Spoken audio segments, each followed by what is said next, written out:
وہ کہتا ابھی تو یہ اپنے لیے نہیں کماتا تو جو آئے گی اس کو کہاں سے کھلائے گا؟ میاں جس نے آنا ہے اس نے اپنا رزق لے کے آنا ہے. تو بچوں کی شادیاں کرو، اگر وہ جوان ہو گئے رزق نصیب ہوگا.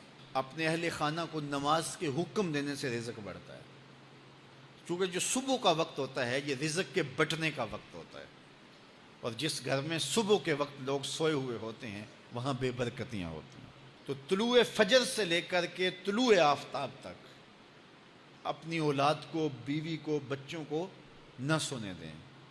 اس وقت رزق بٹنے کے لمحے ہوتے ہیں. کثیر دعائیں مانگیں، تلاوت کلام مجید پڑھیں، اور نماز فجر مرد حضرات مسجدوں میں جا کے باجماعت ادا کریں، اور گھروں میں جو ہے وہ بیٹیاں بہنیں مصلے بچھا لیں تو اللہ کی رحمتوں کا نزول ہوگا. اب ایک حدیث میں رزق کے اضافے کا ایک اور نسخہ ارشاد کیا گیا. میرے حضور نے فرمایا جو شخص یہ چاہتا ہے کہ اس کے رزق میں برکتیں ہو اور اس کی عمر میں اضافہ ہو تو وہ اپنے رشتہ داروں کے ساتھ سلوک اچھا کرے.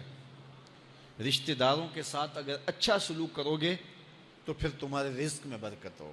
غریب ہیں تو ان کی مدد کرو، ان کی بیٹیوں کی شادیاں اپنے ذمے لے لو اگر اللہ نے آپ کو وسعت دی ہے، ان کی پریشانیاں بانٹ لو، ان کا قرضہ ہے تو اتارنے کی کوشش کرو، ان کو مشکلات سے نکالنے کی کوشش کرو. تم ان کو مشکلات سے نکالو گے، اللہ تمہیں مشکلوں سے نکالے گا. تمہارے رزق میں بھی برکتیں ہوگی اور تمہارے مال میں بھی برکتیں ہوں. فرمایا بہتر صدقہ وہ ہے جو ناراض غریب رشتہ دار کو دیا جائے. اگر وہ پھنس گیا ہے، مجبور ہے، ناراض ہے، تو اس کو اگر دیں گے تمہارا نفس اس میں شامل نہیں ہوگا، تو یہ افضل صدقہ ہے جو ہر صورت میں قبول ہی قبول ہے.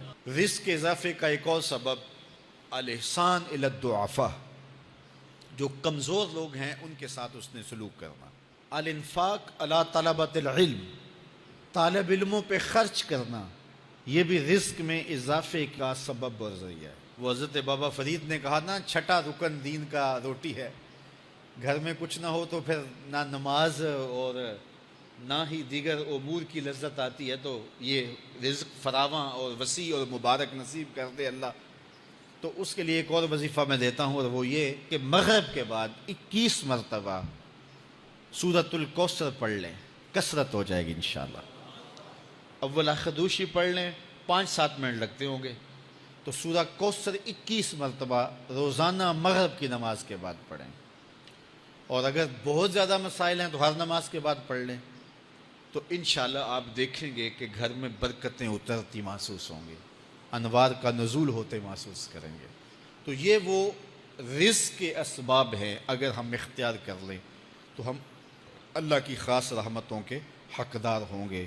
اللہ ہم سب کو رزق حلال، رزق وسیع، رزق سہل، رزق مبارک، رزق فراواں نصیب فرمائے. علیہ السلام پر درود پڑھنے سے انسان خود سنورتا ہے اور اللہ کی رحمتیں اس پر نازل ہوتی ہیں. علماء نے لکھا ہے کہ درود اللہ کی بارگاہ میں ایک دعا ہے جو اللہ کی بارگاہ میں عرض کی جاتی ہے. اے اللہ، نبی رحمت صلی اللہ علیہ وآلہ وسلم پر رحمتوں کا نزول کر. تو کوئی یہ دعا مانگے کہ اے اللہ اپنے نبی پر رحمتوں کا نزول کر، تو کیا اللہ تعالیٰ اس کی یہ دعا قبول نہیں کرے گا؟ تو درود ہر صورت میں قبول ہے. تو اس کا جو فائدہ ہوا کہ جس نے ایک مرتبہ حضور کے لیے اللہ کی بارگاہ سے رحمتوں کی دعا مانگی، تو اس کے مانگنے سے محبوب علیہ السلام پر کتنی رحمتوں کا نزول ہوا وہ تو اللہ جانتا ہے، یا جس محبوب کریم پہ نزول رحمات ہوتا ہے وہ جانتے ہیں.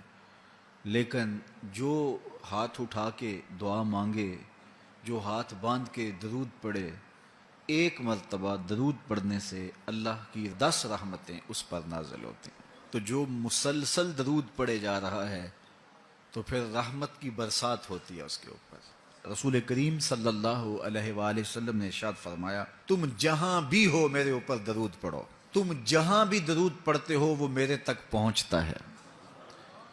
صبح پڑھو، شام پڑھو، دوپہر پڑھو، دن کو پڑھو، رات کو پڑھو، نماز سے پہلے پڑھو، نماز کے بعد پڑھو، محفل کے آغاز میں پڑھو، محفل کے دوران پڑھو، محفل کے اختتام پہ پڑھو، مسجد میں پڑھو، گھر میں پڑھو، جہاں بھی میرے اوپر درود پڑھو گے، جیسے بھی میرے اوپر درود پڑھو گے، فرمایا میرے تک پہنچتا ہے۔